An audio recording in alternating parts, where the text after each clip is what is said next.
Herzlich willkommen zu 1000 BSTV zur Präsentation der Aprilia Tuono V4 1100 Factory. War eine wahnsinnige Fahrerei da unten in Südtirol. Und ja, jetzt schaue ich, dass ich noch kurz zu Atem komme und dann erzähle ich euch, wie das war. Es ist nämlich einfach wahnsinnig. Bis gleich, ciao.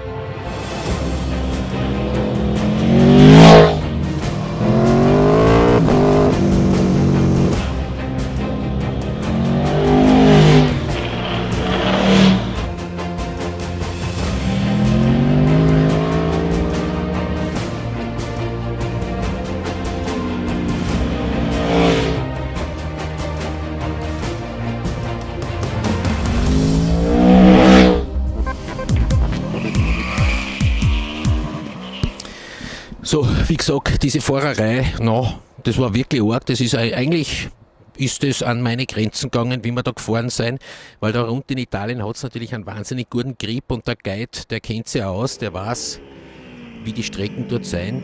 Und ja, die Maschine ist natürlich auch prädestiniert dafür, dass du wahnsinnig Feuer gibst. Aber das war jetzt so, dass meine Wenigkeit sagt, das hat mir jetzt wirklich gereicht. Es ist ein Wahnsinn. Und was ist jetzt mit der Maschine? Das, was die meisten interessiert, was ist jetzt mit dem Auspuff? Also, der Auspuff ist größer als der alte Auspuff 2016, keine Frage. Und der Auspuff ist auch im unteren Bereich eindeutig leiser. Aber, und das ist das ganz, ganz Lässige dran, den charakteristischen Klang von dem V4, dieses heisere Brüllen, dieses rotzig freche Schreien, das hat es nicht verloren.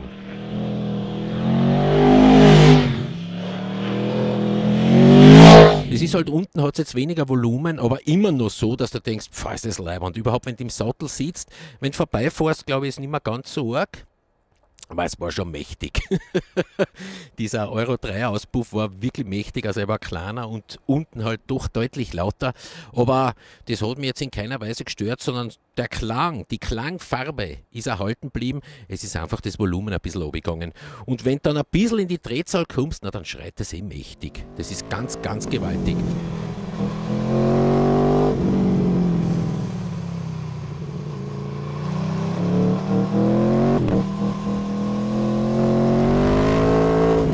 Und wie haben sie das geschafft? Sie haben jetzt dann natürlich den Katalysator knapp vor dem Auspuff, vor dem Endtopf eingebaut und dahinter haben sie halt dann so ein mehr oder weniger so ein Mehrkammernsystem gebaut, das mit einer Klappe gesteuert ist. Und diese Klappe, die ist nicht so gemacht wie bei den meisten anderen Herstellern, so ein Butterfly, sondern es ist eine wirkliche Klappe, wie bei einem Ofenrohr, die so aufgeht und dann den Luftstrom mehr oder weniger direkt, also den Abgasstrom mehr oder weniger direkt durchs dickere Rädel durchleitet, aber eben nicht in so verschiedenen Schwingungen. Und deswegen ist es dann ein bisschen lauter. Und ich habe mich da wirklich erkundigt, weil ich habe geglaubt, Euro 4, da gibt es keine Klappen mehr. Oh ja, das gibt es das ist ganz normal. Das ist genau so homologiert. Und insofern kannst du jetzt sagen, okay, er ist ein bisschen größer, dieser Auspuff, aber ich persönlich kann mich jetzt nicht beschweren. Also der Klang taugt mir wahnsinnig gut.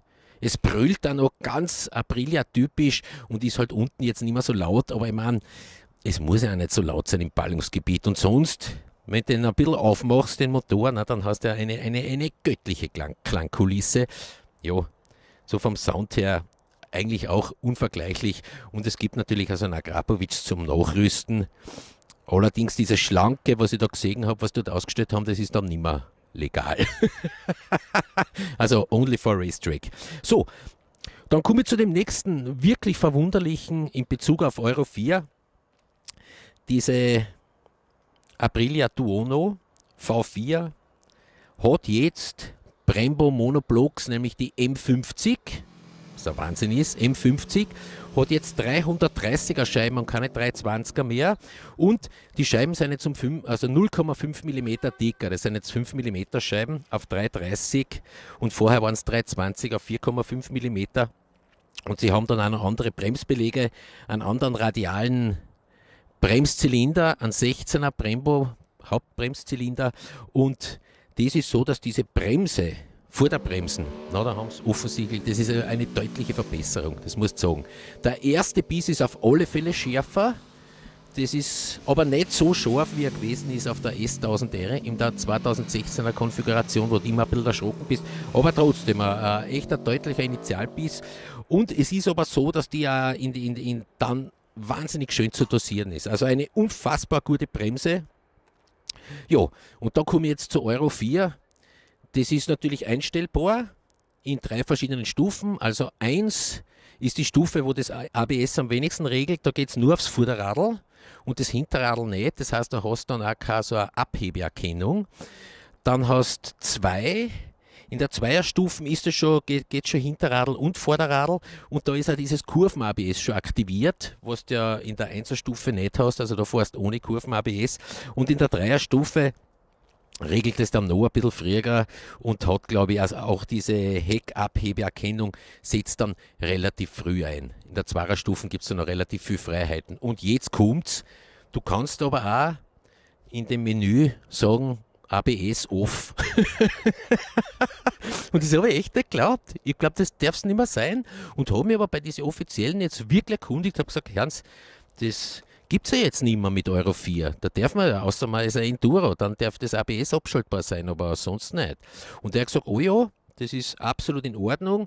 Es ist nur so, wenn man die Zündung ausschaltet und wieder einschaltet, dann ist das ABS aktiviert. Also man muss es wirklich mit Absicht ausschalten. Dann ist das offensichtlich legal in dieser Euro 4. Und ja, wenn man diese Norm so interpretieren kann, bin ich ja irrsinnig glücklich, weil der Anker ist zwar ein Wahnsinn und wie wir jetzt da gefahren sind im freien Land, ist man dort mit diesem ABS überhaupt nichts abgegangen. Ich bin auf Stufe 2 gefahren, also noch nicht auf der Hardcore-Stufen und ich meine, das hat nie ausgelöst. Das war einfach göttlich, diese Bremse. Und was auch ein Wahnsinn war, wie schön das zu dosieren war. Und da komme ich dann wieder zu dem Punkt, warum halt für mich, und das stimmt jetzt für diesen Euro 4 Thunfisch genauso, diese Aprilia Tuono V4 1100 für mich das beste Motorradl ist, was es momentan gibt, ist halt das, dass das so ein unfassbar ausgewogenes Fahrverhalten hat und dass das so wahnsinnig schön einlenkt und dass das so irrsinnig gut gespielt ist, das Vorderradl. Also für ein Neckbike ist das sensationell. Und du zangelst, also du ankerst mehr oder weniger im Kurveneingang, kannst nur mitbremsen fahren, da gibt es überhaupt keinen Aufstellmoment, überhaupt keine Irritation. Und wenn du dann glaubst, na, lass das aus, dann lass das ganz sanft aus und da wackelt nichts, da ruckt nichts. Da hast du keine Angst. Das ist einfach unfassbar, wie toll das fährt. Und es ist insgesamt, es ist immer noch so, dass meiner Meinung nach, ja, es wird Supersportler geben, die auch so irrsinnig perfekt ineinander greifen, aber dort halt für ein Neckbike, dass diese Technik so schön ineinander greift und dass das dann so ein harmonisches Fahren ist, obwohl das wahnsinnig stark ist und man ja unfassbar schnell draußen unterwegs ist, na, das ist für mich die echte Sensation und deswegen liebe ich diesen Thunfisch über alles. So, bevor ich das vergiss, was sind die Unterschiede Factory und RR? Die sind minimal, also die gesamte Elektronik ist komplett gleich, 1:1. Die Factory hat auch der Motor ist komplett gleich, aber die Factory hat das Öl ins Vorwerk und beim Öl ins Vorwerk ist jetzt so, das Federbein haben sie lassen, aber vorn hat es jetzt schon ein Öl ins NX-Gabel gekriegt und diese NX-Gabel, die ist um 950 oder 850 Gramm leichter wie die alte Ölinsgabel, die es drinnen gehabt haben. Und ja, hat fantastisch performt. Also es ist der neueste Schrei. Bin ich unglaublich begeistert. Das spricht nämlich auch relativ sensibel an draußen im Land und hat aber dann, wenn du das brauchst, dass sie diese Gabel wert, das ist unfassbar, wie toll das ist. Ja, also die Felgen sind zwar gleich, da gibt es keine Unterschiede, aber sie hat hinten einen 200er Reifen, einen 200er und die RR hat einen 190er Reifen. Und die Unterschiede auch, die RR liefern es aus mit Diablo Rosso 3 und die mit Super Corsa SB, glaube ich, oder? Super Corsa SB, ja. Und hinten eben mit einem 200er Schlapfen, was schon sehr, sehr leibend ist. Taugt mir einfach so ein 200er Schlapfen. So, was ist beim Motor? Ich meine, also diese sie dreht jetzt um 500 Umdrehungen höher und hat dadurch auch jetzt ja 175 PS, 175 PS bei 11.000 Umdrehungen und ich glaube 121 Newtonmeter bei 7.000 Umdrehungen, glaube ich. Da dürft ihr mir jetzt nicht festnageln, vielleicht sind es auch 8.000 Umdrehungen. Das weiß ich jetzt leider nicht ganz genau. Aber auf alle Fälle 121 Newtonmeter. Ja, und dann haben sie halt drinnen, in diesem Motor, haben sie halt versucht, dass die Reibungsverluste minimieren. Das heißt, die haben halt irrsinnig Acht gegeben, wie diese Zylinder beschichtet sind, auf die Kolben, auf die Kurbelwellen, auf die Lager, auf das haben sie alles großes Augenmerk gelegt. Und ich meine, wenn du fährst damit, ich habe jetzt keinen Unterschied gemerkt, das ist einfach nur so, wie es war, göttlich.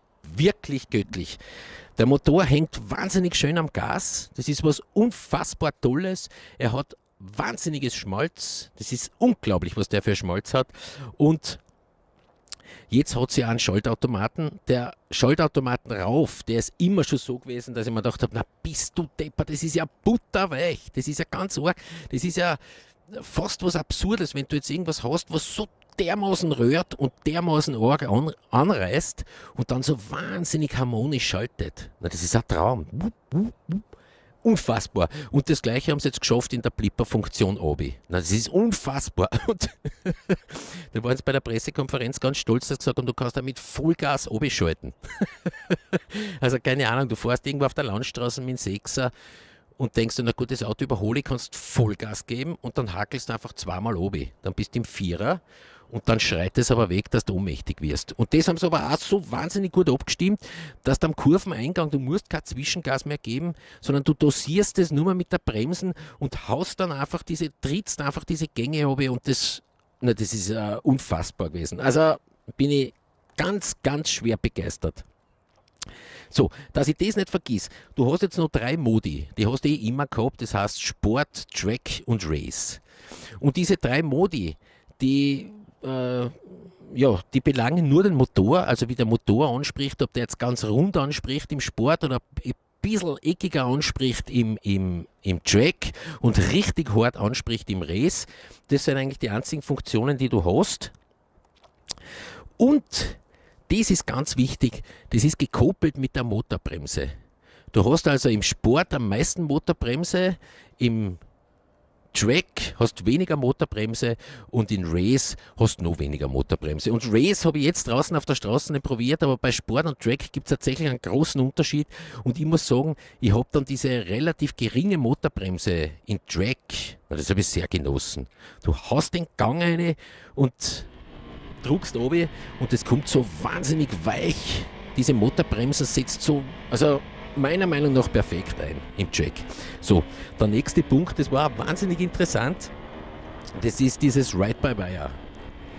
Der Thunfisch hat natürlich schon ein Ride-by-Wire gehabt, aber das ist so gewesen, dass dort Kabel zu so einer Sensorbox gegangen sind, die da ungefähr angebracht worden, nur auf der anderen Seite. Und von dieser Sensorbox sind dann mehr oder weniger diese mechanischen Impulse ins Elektronische übersetzt worden. Und das haben sie jetzt alles eingespart. Jetzt haben sie wirklich den elektronischen Grasgriff ohne diese Kabel, sondern da wird mehr oder weniger am Gasgriff das elektronische Signal gesendet. Und das hat halt den großen Vorteil, dass das jetzt halt wieder ein Bauteil weniger ist. Den Platz haben sie braucht von der Sensorbox, um jetzt diesen Auffangzylinder dort irgendwie unterzubringen, der ja auch von der Euro 4 Norm geschuldet ist. Und der Gasgriff, ich meine, der ist jetzt ganz normal um 590 Gramm leichter. Also die Kabel, das macht schon was aus. Ja, apropos Gewicht, das ist dort beim Gasgriff haben sie eingespart eben 590 Gramm, bei der Gabel haben sie eingespart 850 Gramm. Jetzt wird man natürlich a priori glauben können, na gut, ist die Maschine vielleicht leichter geworden. Das ist aber nicht, sie ist schwerer geworden. Sie ist um 2,5 Kilo schwerer geworden und das ist vor allem wegen dem Auspuff natürlich, der ist viel voluminöser. Und dann haben sie müssen auch solche Sachen verbauen da. Das ist dort mehr oder weniger eine Kunststoffabdeckung, die es optisch wahnsinnig gut gelöst haben, aber diese Kunststoffabdeckung, die dämmt ein bisschen diesen Motorlärm. Ja, und sowas, das wiegt halt alles. Und dann diesen Ausgleichsbehälter, das ist halt alles ein bisschen ein Gewicht, aber es ist halt jetzt 207 Kilo vollgetankt und ich meine, das ist wirklich nicht viel.